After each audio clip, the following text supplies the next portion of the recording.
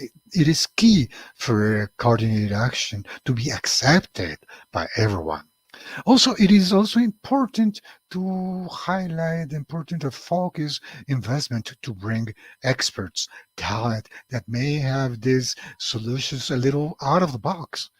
And I love that word that they say innovation ecosystems that not necessarily are focused on nutrition per se, but are innovative elements that are united to fight against malnutrition. Another important part that I believe is a key that has been mentioned several times is leadership of all the actors, community agents, the civil society, public and private sector, so that everyone joined its efforts and to see how we can contribute to fight against malnutrition in our region. And an important aspect that also was mentioned several times was language. When we talk about collaboration and inclusion, we have to start with how we treat each other.